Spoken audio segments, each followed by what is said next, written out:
Hey everyone, welcome to another episode of Brainbites, a bite-sized video of financial information for your favorite trading card game, Magic the Gathering. This video is brought to you by our favorite host at Brainstorm Brewery, as well as all of our Patreon donors at patreon.com/brainstormbrewery. We record a weekly podcast that goes live every Friday and can be found on YouTube, iTunes, or whatever other podcast medium that you choose to use.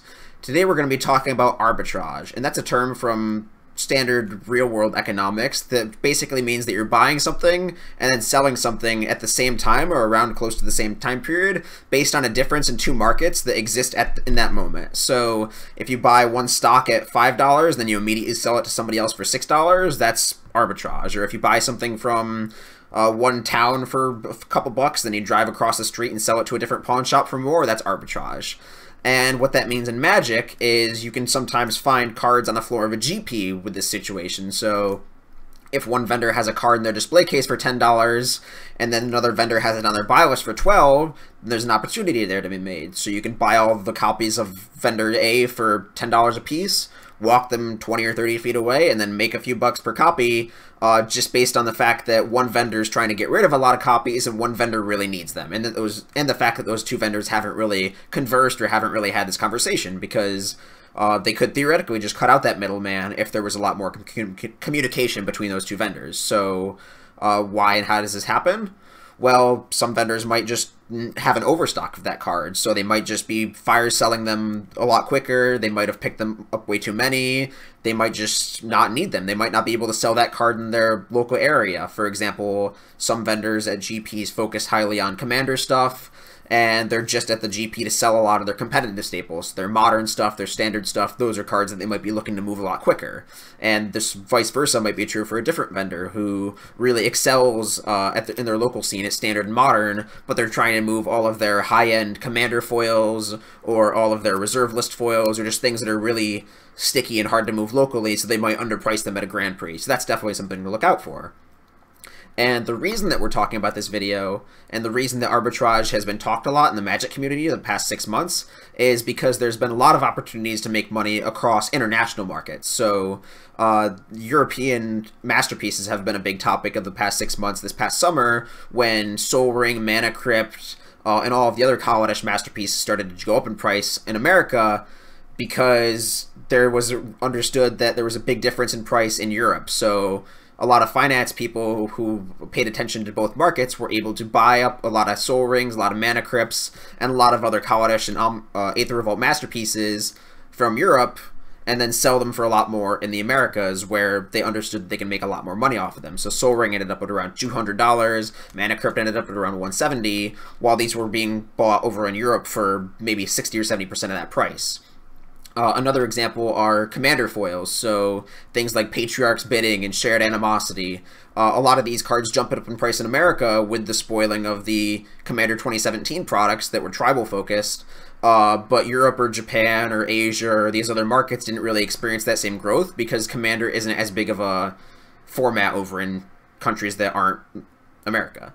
So Patriarch's Bidding might be $40, $50 in America, but it's only $20 or $30 in Europe. So if you have outs in America, that's actually a pretty good opportunity for you. And if you have contact in Europe that you can buy from, something like that. So another example of arbitrage that we've seen recently is Flusterstorm. And you might be curious about that because that card just got a reprint recently, and it went from $95 all the way down to you can buy them right now for $16, $17 in TCG Players. So that's a card that was originally $12 or $13 back in 2012, 2013, and then it just kept climbing and climbing and going up, and it was $35 for a while, then it was $45 for a while, and then it just continued to go up in price. And even though the card's not a legacy staple, it's not exactly a 4 in most decks, it's not like a huge linchpin of the format like Snapcaster or Stoneforge or Wasteland. It's just a sideboard card to deal with other Storm decks, but the price kept increasing, and one of the reasons for that was, of course, that the only real en masse printing of the card, if you can call it even that, was in the original Commander decks in 2011, where it was in the Jeskai colored deck, and then it only got one more Judge printing a couple years later, and those were the only copies available. Now, would normally be enough to satiate the market in America, and that would normally not lead to a $100 sideboard card for Legacy, but one of the reasons that a lot of copies left the United States market was because a lot of them were being shipped over to Japan. And one of the reasons for that is that Japan has a huge legacy community. Like I said before earlier in the video, Commander is not much of a thing in non-American cultures. So there's a lot less people playing Commander, there's a lot less people building those singleton decks, there's a lot less focus on casual Magic, whereas the game is more of a competitive focus with Standard, Modern, Legacy. These are all a lot more driving of card prices in non-Americas. So Japan has a huge legacy scene, and they needed a lot more Flusterstorms. So what vendors realized they could do at a Grand Prix was pay close to retail for Flusterstorm. I mean, while Flusterstorm was $40-50, vendors were paying $45, maybe even exactly retail, because these vendors knew that they could ship all of these copies over to Japan and then sell them at a higher markup there. So they could get $70-80 for a Flusterstorm in Japan, even though the United States market was only $40-50. So as more copies ended up getting shipped over to Japan, there were just less in the United States artificially. I mean, not artificially, but it happened naturally according to regular supply and demand, but they just happened to dry up and there was a lot more than what there originally was. So the price just kept going up and up and up until it finally got that reprint, and then it crashed. So I mean, if you're a regular old Magic player, you're just looking to make the game more affordable for yourself. You're not looking to buy and sell across international borders. Like, you might be wondering, what's the point of this video? I mean, how am I going to make money? I can't afford to buy 800 Flusterstorms and then ship them over to Japan. That doesn't make sense for me.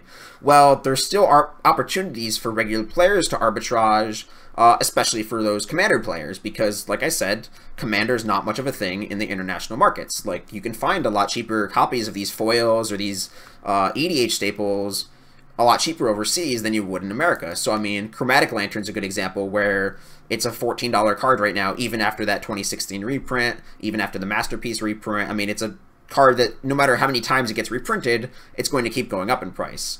But if you wanted to pay a little bit less for one, and you had a way to buy cards from Japan, you could theoretically pay, I mean, realistically pay, this isn't just theoretical, you can pay $10 or maybe $11 for a Chromatic Lantern in Japan, and if you buy enough in bulk to cover the shipping cost, then it makes it worth it for you to buy a lot of staples for your Commander deck overseas and then end up paying a lot less than what you would in America.